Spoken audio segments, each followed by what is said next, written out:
it's good to be able to, you know, wherever you're growing, to see what, you know, where does, when the sun rises, where does the sun hit, what plants, what area. Even in that area, there used to be full shade up until, you know, the sun is kind of halfway. And once the sun is halfway, this whole area is bathed in sunlight. So even if you had plants that didn't like full sun 24/7, you know, like for the whole day and only half day, you can then decide. And the other thing you can do is put things in pots so you can move them around.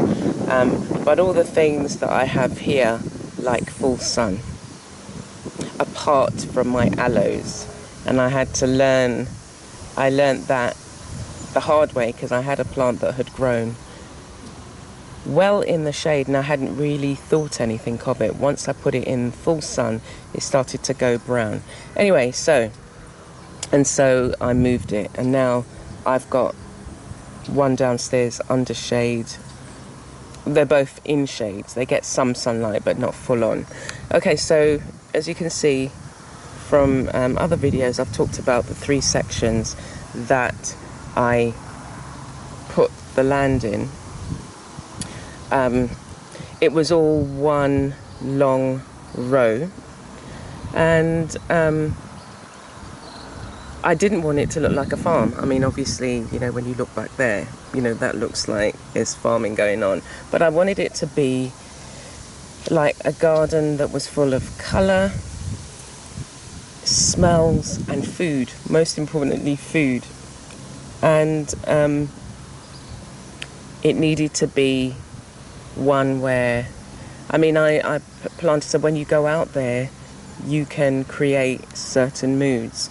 Or, you know, if you had somebody with, I mean, more so I look at things like, if my mum was to be here, how would it make her feel in terms of being out into the garden? And so some of the things I'm growing, because my mum is living with dementia, I would think about the smells, the touch, you know, having plants that if you broke a leaf, like the broadleaf thyme down there, you could smell it immediately.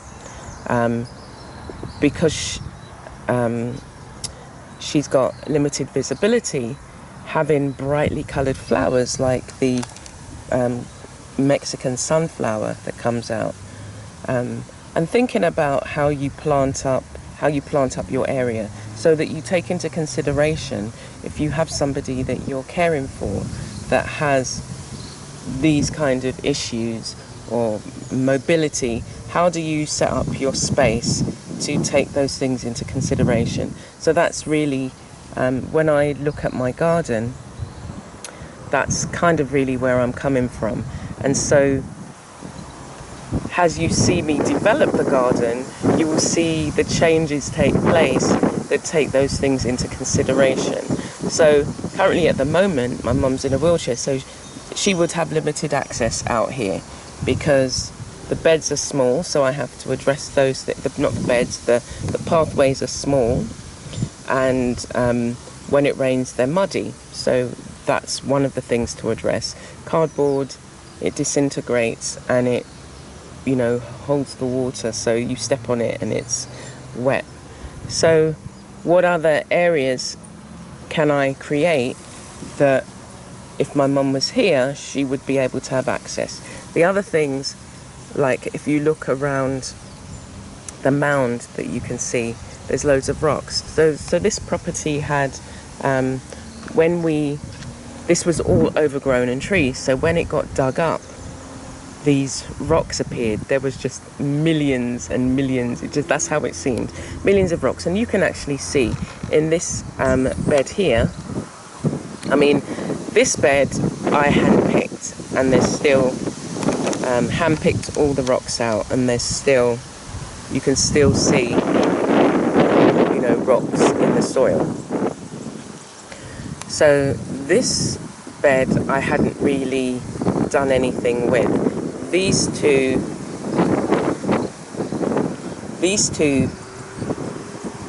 beds I'm getting rid of, and I'm going to use the soil elsewhere. And what I've done is I've planted a row of hedge-like plants, which are coming up slowly, which I'm pleased with. And then we've got the food production. We've got watermelon, we've got pawpaw, we've got pumpkin and melons attempting to grow, and we've got bananas. So in this area here, I want to grow lots of fruit trees. I want to grow fruit trees. And we've got, they're not fruit trees though, but we've got some trees that I've started off, that they will develop into a tree. But if you look around, just looking around the mound, you'll see it's full of rocks. And that's one of the things that I need to get rid of to enable plants to grow. And there are pockets where we removed some of the rocks from here, we put it here, and now we have to move it. And all of these are going to be used. And they're going to go into a dry riverbed, which I'm creating to stem the flow of water that comes down this slope. As you can see, it's a slope. I had wanted to start further back, but we weren't able to. But it's just like, work with what you've got. How can you make this into something that works for you? So one of the things is this, the farmer who's on the other side, it's an organic farm.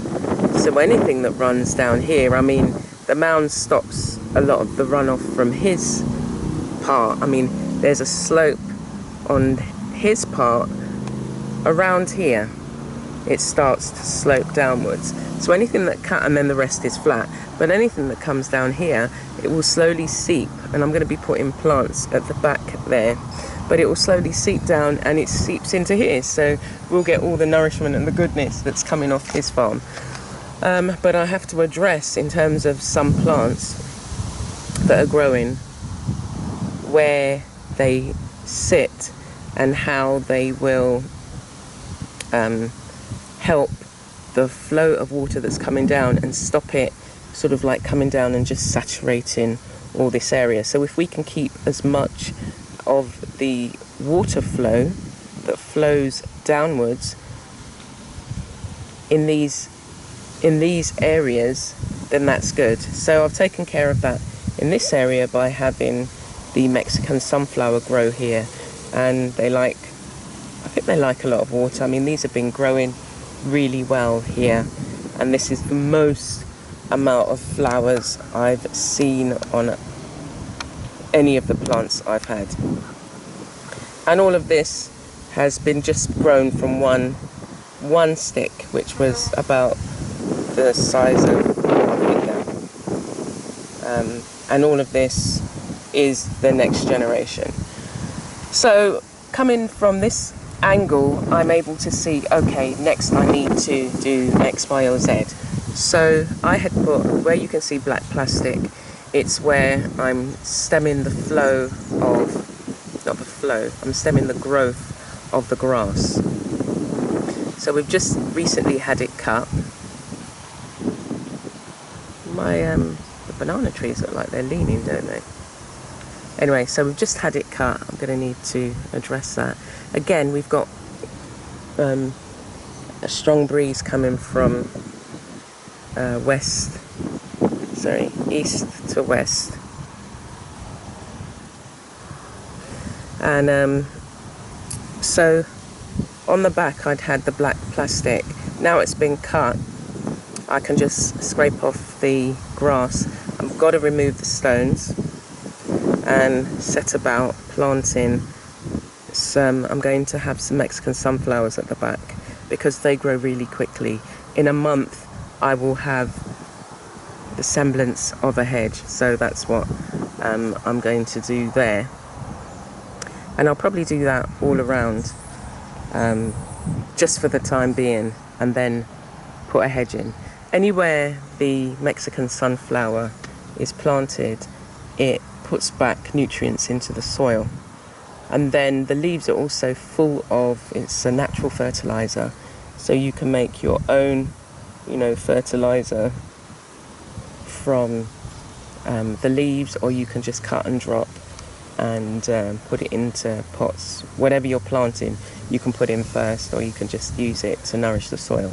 And that's what I've been doing in terms of nourishing the soil, trying to get it as healthy as possible so that the things have optimum growth. Okay, so one of the tasks is to get rid of the rocks. When you're down there, it actually looks even more overwhelming. So I say to myself, okay, well, I'm going to do that section today, this section tomorrow.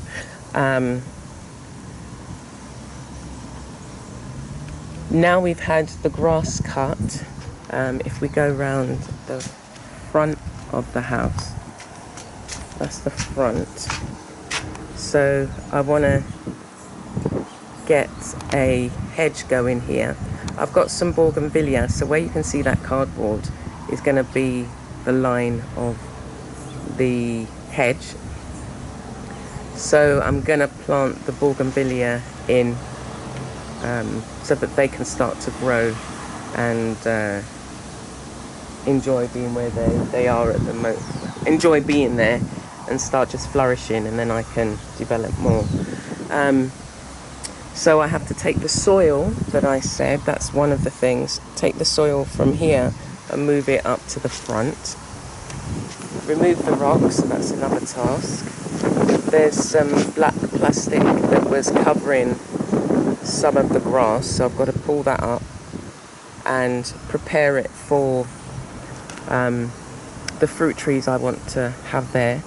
So I've got to put the compost down in areas and decide where I want the trees to be. I've got some moringa trees, I've got some sweet sop,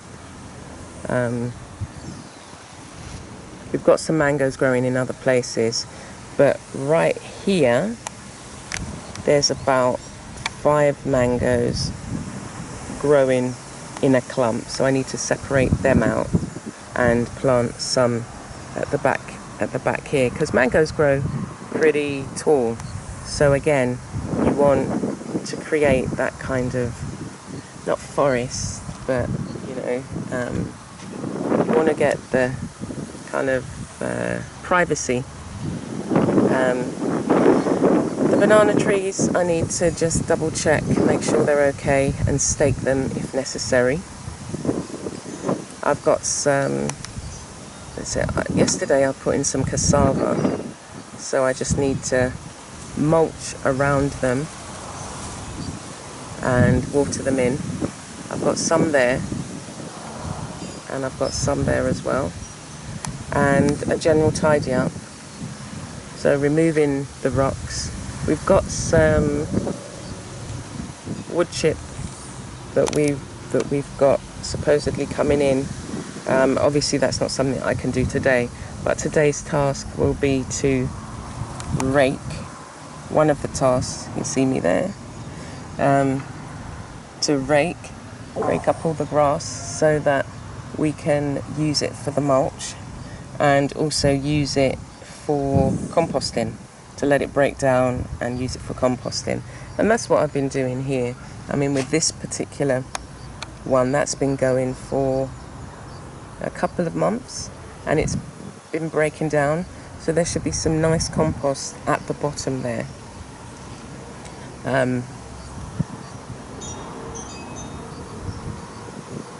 So that's those are my tasks. Oh, the other task is I've got some, where is it now? There. Rosemary, I want to get into the ground. So I'll be doing that and putting that there. This is this side is kind of like, it's got some herbs. I mean, I know it's got the pawpaw tree there. It's got a cotton tree there. It's got this tree, I'm not sure what it is. This tree.